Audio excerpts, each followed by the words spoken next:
Okay, class, kamusta New Year nyo? Aba, ba't wala pumasok? Oh, tama naman, January 5. Ma'am, present. Oh, Scarlett, ba't ikaw lang pumasok, ha? Nasaan mga kaklase mo? Ayun, ma'am, lahat sila nasa birthday ni Kay. Ha? Nag-usap-usap silang lahat sa GC na hindi sila papasok ngayong January 5 kasi nga, birthday ni Kay. Sino ba yung Kay na yan, ha? Ewan ko din, ma'am. Invited nga daw ako pero hindi ako pumunta kasi hindi ko naman siya kilala. Humanda silang lahat sa akin bukas. Ikaw, perfect ka na sa akin sa quiz at assignment. Yes! Buti na lang, hindi ako pumunta sa birthday nung Kay na yun. Hello, class? Ay, good morning, ma'am. Walang good sa morning! Sinong nagsabi sa inyo na huwag kayo lahat pumasok kahapon? May nakita kami sa TikTok, ma'am. Wala daw pasok kasi birthday ni Kay. Ah, TikTok? Mas naniniwala kayo doon kesa sa akin? Nag-announce ba ako? Lahat kayo, ia-absent ko at ibabagsak ko sa quiz. Si Scarlett lang ang may grade dahil siya lang ang nandito kahapon. Ayan, buti nga sa inyo. Ano, nag-enjoy ba kayo sa birthday ni Kay? Birthday ni Kay! Birthday ni Kay! Eh di happy birthday! Sino ba kasi yung Kay na yan, ha? Ako, si Kay. Hala, nandyan na siya. May problema ba kayo sa pagpunta nila sa birthday ko? Dahil hindi kayo pumunta sa birthday ko, mamalasin kayo ngayong 2026. Ha? Sa akin dapat yung 2026 eh! Hindi! Hindi! Hindi! Okay, class, settle down. Ibibigay ko na yung mga exam nyo. Okay, get one and pass. Ma'am, sorry I'm late. Class, anong sabi ko kapag late na dumating? Hindi po mag-e-exam. Tama! So, bawal ka na mag-exam, Scarlett. Hi, ma'am. Nandito na ako. Medyo na-traffic eh. Oh, Jessica, buti nakahabol ka. Oh, eto, pinag-reserve ko to ng test paper. Mag-exam ka na. Thank you, ma'am. Lo, ang unfair. Bakit si Jessica pwede mag-exam kahit late? Iba kasi si Jessica, hindi mo siya kagaya. Okay, class. Nagets niyo ba yung lesson? Naiihi ako. Ma'am, may I go to the CR? Kita mo nag-lesson ako, di ba? Makakahintay ang ihi mo. Tapos kapag bumagsak, magreklamo. Ma'am, pwede ba ako mag-CR? Sure, Jessica. Umihi ka na. Take your time, ha? Yay! Thank you, ma'am. Ma'am, may favoritism ka. Kapag si Jessica, pwede. Ano ba meron sa kanya? Basta. Pwede ba? Huwag kang bastos. Nag-discuss ako, di ba? Okay, class. Next topic. Okay, class. Ang bagong top 1 dito sa klase ay si Cheska! Ha? Ma'am, paano siya naging top 1? Eh, ako yung pinakamataas na grade sa aming dalawa. May mga special grades kasi siya at wala ka nun. Anong special grades? Yan ba yung pagbibigay sa'yo ng pera ng magulang ni Cheska? Kaya siguro favorite mo siya. Ano pinagsasabi mo, Scarlett? Alam ko namang mahirap tanggapin na natalo kita. Hindi ka pa titigil, Scarlett, ha? Gusto mo dalhin kita sa principal's office? Sige, punta tayo sa principal's office. Ipapakita ko lang tong chat nyo ng magulang ni Cheska. Ito ebidensya, oh. Nagbigay sila ng 100,000 sa'yo. Burahin mo yan! Humanda kayong dalawa sa akin. Class suspended na raw? Pero bakit nandito pa rin tayo? Yun, suspended! Pero nakakainis, bagsak ako. Dapat kasi kanina pa nag-suspend para di na ako bumagsak. Bakit ngayon pa? Sana sinabi kanina 7 a.m. Para din ako naligo! Guys, nakalabas na ako dito sa school. Grabe, hanggang tuhod yung Baka! Para mag-field trip ako sa Marikina River!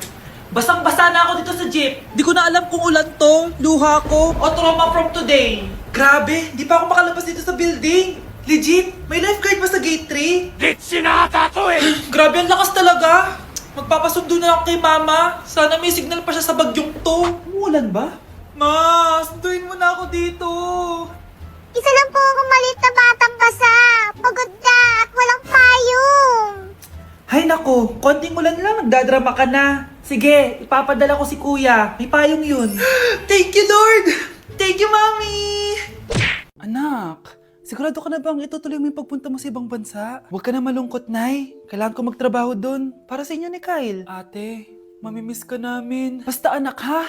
Palagi kang mag-iingat doon. Kapag inaabuso ka nila, tawagan mo lang ako. Ano ka ba, Nay? Think positive lang tayo, ha? Sige na, baka malate pa ako sa flight ko. Bye-bye na, mamimiss ko kayo. Bye, anak. Nay, tumatawag si ate. Talaga? Hello, anak. Kamusta ka na? Nay, nakuha ko na sweldo ko. Nagpadala pala ako sa inyo, ha? Kumain kayo sa labas. Salamat sa binigay mo, anak, ha? Okay ka lang ba? Kapag may problema ka, tumawag ka lang, ha? Opo, Nay. Mababait yung mga amo ko. Huwag ka mag-alala. Nay, May pinadala si ate oh. Nakamaleta pa. Surprise, Nay! Mga damit at sapatos yan para sa inyo. Siyempre, may chocolate din. Naku anak, nag-abala ka pa. Pero salamat ha. Sana inipon mo na lang yung pinanggas mo dito. Okay lang, Nay. Tinaasan nga nila yung sweldo ko kasi magaling daw ako maglinis ng bahay. Sige anak, galingan mo palalo ha. Wow, ang daming laman! Bakit di sumasagot si Scarlett? Baka busy.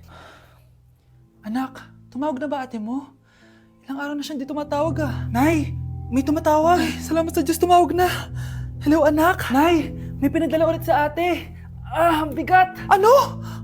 Anong nawawala? Ano kaya naman nito? Hello? Hello?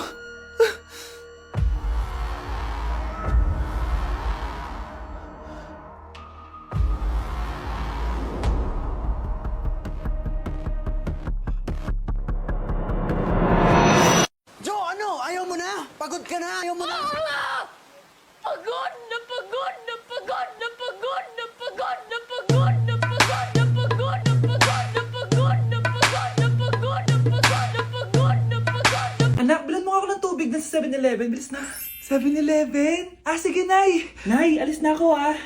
Ba't may dalang maleta yun? Ano namang trip ng babaeng to? Manonood na nga lang ako. Wow, ganito pala itsura ng airport. Ang ganda. Ganito pala feeling sumakay ng airplane. Eto ba yun, yung 7-Eleven? Teka, anong oras na? Bakit di pa umuwi yung babaeng yun? Ayan, ito yung pinapabili ni nanay. Tawagan ko na nga.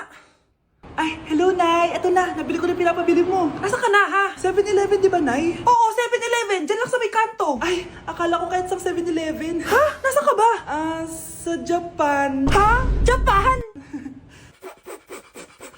Ayun na, bilisan mo! Hala, dugo ba yung pinampunas niya sa mukha niya? Anak, tignan mo to, oh. Ano yun, Nay? Ha?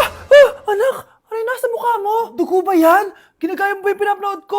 OA ka talaga, Nay. G2G Peeling Solution to. Gentle exfoliating to. Tinatanggal nito yung mga blackheads, whiteheads, tas nakakaliit din ng pores. 2 times a week ko to ginagamit, kaya instant glowing at smooth na yung texture ng skin ko. Ay, perfect yan, anak. Ang dami ko pa namang blackheads tapos ang laki pa ng mga pores ko. Charan! O, ito na, sa'yo na to ha. 199 pesos lang yan.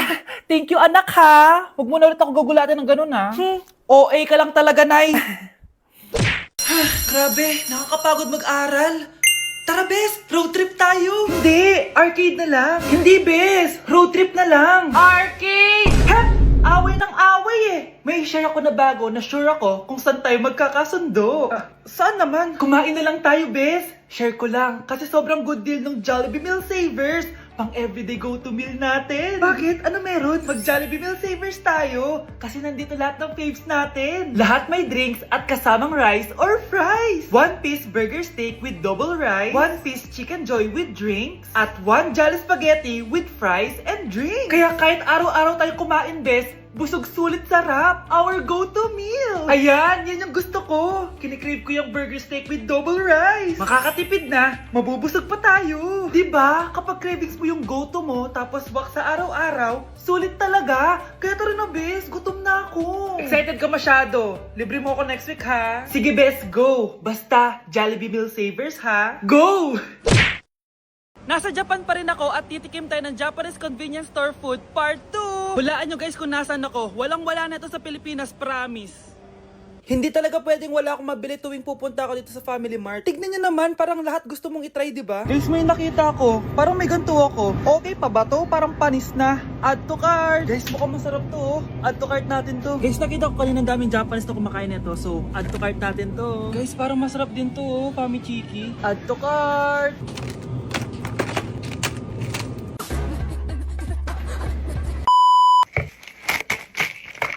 Tikman na natin! Una natin titikman na itong mukhang baya. Bakit kaya ganito kulay niya? Ito yung amoy niya, amoy mani. Unang kagat. Masarap siya pero lasa sa mani. Okay. Masarap siya. Sarap siya. 7 out of 10 to. Next natin tong Famichiki. Tignan nyo guys, grabe. Walang buto to ah. The best! Pupunta talaga ako ng Japan para lang dito. Buhay ko out of 10 to, guys. Next, mag-drinks muna tayo. Sarap. Wala akong masabi. Ang sarap niya. 10 out of 10 to sa akin. Ang daming Japanese na kumakain nito kanina, so try na natin kung masarap ba talaga. Para siya marshmallow. Ayos yan. Masarap siya pero medyo matamis siya. Mahilig sa matamis. Sarap! Okay. Next natin itong palaging kinakain ni Honey Bunch. So para siyang pandesal na may feeling sa loob. Dami pala niya. May laman siya, guys. You know? Masarap siya pero wala siyang lasa. O yun naman, magko-comment na naman masarap pero walang lasa eh. I'll give it 7 out of 10. Next natin tong parang mushroom na parang chocolate din. Next natin tong ganito yung itsura niya.